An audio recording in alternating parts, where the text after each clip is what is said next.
Students के comments आ रहे थे इसके सर बेसिक फिजिक्स के 2-4 वीडियो बनाए जाएं, तो उन्हीं स्टूडेंट्स के लिए जिनकी ये मंशा थी कि कुछ चीजें बेसिक चीजें सीख ली जाए, तो आज हम पढ़ने जा रहे हैं अवकलन डिफरेंशिएशन।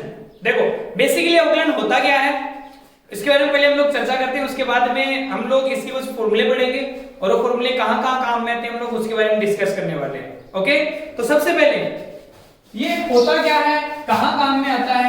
आप लोगों ने एक स्लोप का नाम सुना होगा, स्लोप ढाल, वक्र की ढाल या प्रवणता। तो आपने क्या देखा होगा, मान लीजिए आपके पास एक ग्राफ है और वो जो ग्राफ है वो वाई और अक्ष में ड्रॉ किया गया है, ठीक। और ये ग्राफ ना इस प्रकार से बनाया गया है कि ये दोनों प्रोपोर्शनल है। इसका मीन्स ये हुआ कि अगर ये इंक्रीज होता है तो ये भी इंक्रीज होता है। ओके, अब इस ग्राफ की या इस वक्र की जो ढाल आती है वो ढाल किसको निरूपित करती है, वो ढाल निरूपित करती है अवकलन को। ओके, मान लीजिए यहां पर एंगल थीटा बन रहा है, कितना एंगल बन रहा है थीटा, तो यहां भी कितना एंगल बनेगा थीटा। इस पे कहीं भी आप एक ट्रायंगल बनाएंगे, आप कहीं पर भी एक ट्रायंगल बनाएंगे या समकोण त्रिभुज बनाएंगे, वहां हर जगह जो एंगल हो कितना बनता दिखेगा आप लोगों को, थीटा। और इस ग्राफ की जो ढाल आएगी, स्लोप आएगा, वो किसको दिखाएगा, अवकलन को दिखाएगा। ओके, मान लीजिए यहां इसके कोऑर्डिनेट मानता हूं इस ए पॉइंट, इसको मानता हूं मैं बी पॉइंट और इसको मानता हूं मैं सी पॉइंट। ए पॉइंट के जो कोऑर्डिनेट है वो मान लेता हूं मैं x1, y1 है, और बी पॉइंट के जो कोऑर्डिनेट है वो मान लेता हूं x2, y2 है। ओके, अब हमें ढाल निकालनी है, हमें क्या निकालनी है, ढाल।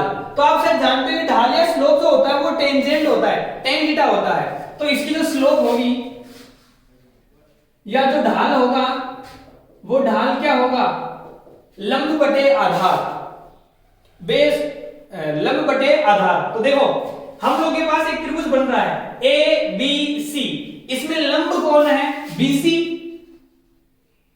और आधार कौन है इसमें AC, परपेंडिकुलर अपॉन बेस। तो परपेंडिकुलर कौन आ गया BC और बेस कौन आ गया AC। ओके, अब आप लोग यहां से BC निकालेंगे और AC निकालेंगे, तो BC देखिए आप, ये B और ये C, इन दोनों के बीच की डिस्टेंस कैसे निकाल सकते हैं आप बताइए मेरे को। आप देखिए यहां से लेकर यहां तक की जो डिस्टेंस है ना वो कौन है, y2 है, और यहां से लेकर यहां तक की डिस्टेंस है वो कौन है, y1 है। तो ये डिस्टेंस कितनी बच जाएगी according to me, y2 - y1।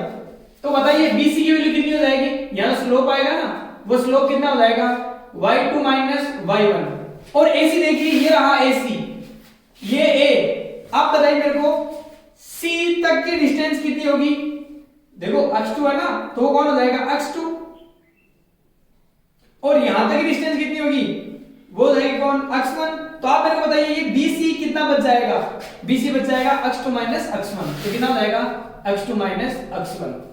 अब डिफरेंशिएशन का मतलब क्या हुआ, डिफरेंट करना, मतलब कुछ चेंज होना। तो देखो वैल्यू क्या हो रही है, y2 - y1 और अपॉन x2 - x1। तो इनका जो रेशियो होगा, दोनों डिफरेंस का रेशियो आएगा, वो किसके इक्वल आएगा, स्लोप के इक्वल। और वो स्लोप होता है ना वही कौन बनता है, आपका अवकलन बनता है। और आपको बता दूं मैं, ये तो एक बिल्कुल लीनियर है, इसलिए हमें स्लोप इस प्रकार से बनता है। अगर ये ग्राफ लीनियर ना होके कुछ ऐसा होता, ऐसा कैसा, मान लीजिए ऐसा होता या ऐसा होता, तो इस जगह हम लोग ढाल निकालते, तो हम लोग यहां से ये एंगल थीटा, कहीं पर भी हम लोग ढाल बनाने की कोशिश करते, ये थीटा, ये थीटा। तो इसी प्रकार से मान लीजिए आप लोग कोई ट्रायंगल बनाने की कोशिश करते, जैसे हमने यहां पे बनाया था वैसा ट्रायंगल आप यहां बनाइए। तो अगर आप ऐसा ट्रायंगल यहां बनाएंगे तो देखिए यहां पर ये जो लाइन है, ये लाइन क्या दिखेगी आप लोग, कट होती दिखेगी, समझ रहे हो। इसका मतलब ये हुआ कि अगर इसकी ढाल हमें निकालनी पड़े तो इसकी ढाल निकालने के लिए बहुत छोटा त्रिभुज लेना पड़ेगा, बहुत छोटे ट्रायंगल लेने पड़ेंगे इस जगह। ओके, छोटे ट्रायंगल लेने का मतलब D रूप लेना। तो इसको ना हम लोग छोटे रूप में क्या लिख देंगे, dy लिख देंगे, और इसको क्या लिख देंगे, dx लिख देंगे। तो ये जो छोटे छोटे रूप आ रहे हैं, अवकलन का मतलब होता है तोड़ना। समाकलन का मतलब होता है जोड़ना, समाकलन इसके बाद में पढ़ेंगे। अवकलन का मतलब क्या होता है? तोड़ना। तो इस पूरे ट्रायंगल के जो आपके पास ढाल आ रही है, ये ग्राफ की ढाल आ रही है, इसको हम लोग छोटे छोटे भाग में तोड़ लेंगे। तो ये y2 - y1 x2 - x1 ये तो किसके लिए है? लीनियर के लिए है। अगर आपके पास यहाँ वक्राकार रूप आ जाए तो उसके लिए आप लोग क्या करेंगे? छोटे रूप लेंगे, जिसको हम लोग किसे दिखाते हैं? dy और dx दिखाते हैं। तो dy/dx जो वैल्यू होगी वो कौन आएगा? स्लोप आएगा, ढाल आएगा, और इस स्लोप को हम लोग कौन सा रूप बोलते हैं? अवकलन रूप बोलते हैं। तो बेसिकली हम लोग अवकलन को किस रूप से दिखाते हैं? dy/dx से दिखाते हैं। समझ गए आप लोग? एक बार यहां तक देखिए, अभी हम लोग कुछ फॉर्मूले सीखते हैं इसके। वो फॉर्मूले अगर आपको याद हैं तो आप लोग किसी भी अवकलन को सोल्व कर सकते हैं। ओके, तो एक छोटी सी बात, ये आपको ज्यादा दिमाग लगाने की जरूरत है नहीं। बेसिकली अवकलन में इसके फॉर्मूले बहुत इंपॉर्टेंट हुआ करते हैं। अगर आपको अवकलन के फॉर्मूले आते हैं तो आप किसी भी टॉपिक को सोल्व कर सकते हैं। समझ में आ गई बात? तो सबसे पहले हम लोग इसके फॉर्मूले सीखेंगे। बस यहां से इस कहानी से केवल एक छोटी सी बात ध्यान में रखें, अवकलन को किसे दिखाते हैं? किसी भी ढाल के स्लोप से दिखाते हैं, और स्लोप की वैल्यू कितनी आती है? y2 - y1 x2 - x1, जिसको हम लोग क्या बोल सकते हैं? dy/dx बोल सकते हैं। तो बस आप ध्यान रखिए, अवकलन मतलब कौन? dy/dx। अब नीचे जो dx लिखा हुआ है, इसका मतलब ये हुआ कि हम लोग अवकलन किसके सापेक्ष कर रहे हैं? अक्ष के सापेक्ष कर रहे हैं, और y की जगह वो वैल्यू रखते हैं जिसका हम लोग अवकलन करना चाहते हैं। ठीक है, अभी हम लोग फॉर्मूले सीखेंगे इसको। ओके, अभी हम देखने जा रहे हैं अवकलन की कुछ सूत्र। ये फॉर्मूले आपको याद होने ही चाहिए। ओके, तो सबसे पहला फॉर्मूला लिखा आपने d/dx, और किसका अवकलन कर रहे हैं? अक्ष की पावर n का। मैंने कहा हम लोग इसके सापेक्ष अवकलन करते हैं। किसके सापेक्ष अवकलन कर रहे हैं? अक्ष के सापेक्ष। तो आपने क्या फॉर्मूला लिखा? अक्ष की पावर n। इसका फॉर्मूला क्या होता है? n अक्ष की पावर n - 1। अक्ष की पावर n का मतलब देखिए, मान लीजिए एग्जांपल लेके चलते हैं हम लोग इसका, dy/dx, और हमने लिखा अक्ष की पावर 4। तो बोलो n की वैल्यू कितनी? यहां पर 4 है, तो मान कितना जाएगा इसका? 4 अक्ष की पावर 4 - 1, तो कितना जाएगा? 4 अक्ष क्यूब। बात समझ रहे हो? या फिर मान लीजिए dy/dx, यहां लिखा हो अक्ष की पावर -2। कितना लिखा है? अक्ष की पावर -2। तो n की वैल्यू कितनी है? -2, तो कितना जाएगा? -2 अक्ष की पावर -2 - 1, तो कितना जाएगा? -2 अक्ष की पावर -3। या फिर मान लीजिए लिखा हो dy/dx, और आपने लिखा अक्ष, किसका अवकलन? अक्ष के अवकलन। तो इसका मतलब ये हुआ अक्ष की पावर कितनी है? 1 है, तो बताओ कितना जाएगा? 1 अक्ष की पावर 1 - 1, तो बताओ कितना जाएगा? 1 into अक्ष की पावर कितनी? 0, और अक्ष की पावर 0 का मतलब मान कितना होता है? 1, तो 1 into 1 1, मतलब dy/dx का मान कितना होता है? 1 होता है। ओके, तो ये था आपका कौन? अक्ष की पावर n का। एक एग्जांपल और सोल्व करते हैं। मान लीजिए आपके पास लिखा हो dy/dx, और कितना लिखा हमने? रूट अक्ष। कितना रखा आपने? रूट अक्ष। रूट अक्ष का मतलब होता है अक्ष की घात 1/2 होना। अक्ष की पावर कितनी होना? 1/2 होना। तो dy/dx, इसका मतलब कितना? अक्ष की पावर 1/2। इसका अवकलन कर दीजिए, तो बताओ कितना जाएगा? n की वैल्यू कितनी है? 1/2, तो 1/2 अक्ष की पावर 1/2 माइनस का 1। इसको सोल्व कर देंगे आप अभी। ओके, तो ये कौन था? अक्ष की पावर n का अवकलन।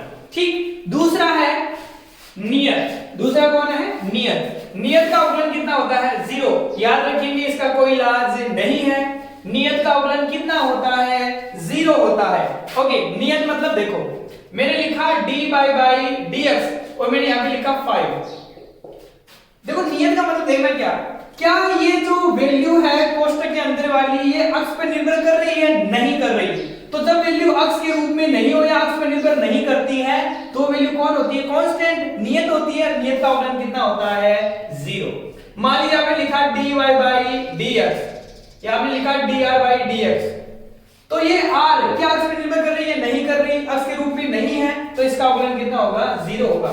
मतलब वो हर एक वैल्यू का अवकलन 0 होता है जो इस पर निर्भर नहीं करती है। बात समझ में आ गई? इस पर मतलब किस पर? जिसके सापेक्ष आप अवकलन कर रहे हैं। बात समझ में आ गई? ओके, फिर अगला कौन है? e की पावर x। e की पावर x का अवकलन e की पावर x होता है। log x, log x का अवकलन होता है 1/x। अगला है a की पावर x। a की पावर x का अवकलन होता है a की power x log of a। a की पावर x क्या होता है? a की power x log of a। Example देखिए, मान लीजिए आपने लिखा dy/dx, आपने लिखा 4 की पावर x। कितना लिखा आपने? 4 की पावर x, तो इसका अवकलन क्या हो जाएगा? 4 की power x into log of 4। समझ रहे हो? जैसे हमने e की पावर x का निकाला तो देखो हमने क्या किया, dy बाई dx e की पावर x, तो बताओ क्या हो जाएगा, e की power x log of e की पावर e, और इसकी वैल्यू कितनी होती है 1, इसीलिए तो e की पावर x का e की पावर x आया है। समझ गए आप लोग? ओके, तो याद रखें dy बाई dx a की पावर x का अवकलन क्या होता है, a की power x into log of a। ठीक, ये कौन हो गया, a की पावर x। उसके बाद में हम त्रिकोणमितीय फलनों पे चलते हैं, तो याद रखेंगे sin x का होता है cos x। बोलो sin x का अवकलन cos x, cos x का अवकलन minus sin x, cos x का minus sin x, tan x का sec स्क्वायर x, बोलिए tan x का sec स्क्वायर x। फिर cot x का होता है minus cosec square x, tan x के साथ में आता है sec स्क्वायर प्लस का, और cot x का अवकलन होता है माइनस का cosec स्क्वायर x। फिर sec x का होता है sec x tan x, और cosec x का होता है minus cosec x cot x। तो ये कुछ फॉर्मूले हैं जिन फॉर्मूलों को आपको याद रखना ही पड़ेगा। इसका एक ही इलाज है, आप इनको बार बार पढ़िए, बार बार इनको रफ कॉपी में लिखिए। आप लोग 2 3 बार 4 बार लिखेंगे, अपने आप इसके आदी हो जाएंगे। बात समझ में आ गई? बचपन में याद कीजिए, हम लोग बिल्कुल छोटे बच्चे थे तब प्रार्थना बोलने जाते थे ग्राउंड, स्कूल ग्राउंड में। तो हम जैसे स्कूल जाने लगते थे, हमें वैसे पता नहीं था, हमने ना तो लिखना सीखा था, ना हमें बोलना कुछ ज्यादा आता था, ना हमने पढ़ना सीख लिया था। तो हम लोग क्या करते थे, ऐसे ही बड़े जो हमारे भाई बहन थे या बड़े जो हमारे सीनियर्स थे वो लोग बोलते थे, हम लोग भी आंखें बंद करके उनके साथ गुनगुनाते रहते थे। याद आया कि नहीं आया? और हम लोग अगर आप 5-7 दिन कंटिन्यू वही लाइनें दोहरा देते तो हमारे वो आदी हो गए थे, हम लोग वो आने लग गई थी। ताकि हम, और ऐसा भी है, जब तक हम लोग बचपन में थे, बिल्कुल छोटे थे, तब तक ना तो हमने पढ़ना सीखा ना लिखना सीखा, लेकिन हम लोग बार बार सुन के बार बार बोल के उसको बोलना सीख गए थे। समझ में आ गई बात? तो आप लोग इनको बार बार बोलेंगे, बार बार सुनेंगे या बार बार आप लोग लिखेंगे तो ये बहुत आसानी से याद हो जाएंगे, आप फिर इनके आदी हो जाएंगे। समझ में आ गई बात? तो मेरे हिसाब से आप लोगों को पहले इनको रफ कॉपी में लिख लेना चाहिए और बार बार लिख के इनको याद कर लेना चाहिए, बहुत आसान है। ठीक है, आज की वीडियो में हम लोग इतना ही पढ़ेंगे, बाकी कल इससे रिलेटेड कुछ क्वेश्चंस हम लोग सोल्व करेंगे। ओके, मिलते हैं अगले वीडियो में, तब तक के लिए गुड बाय, गुड लक।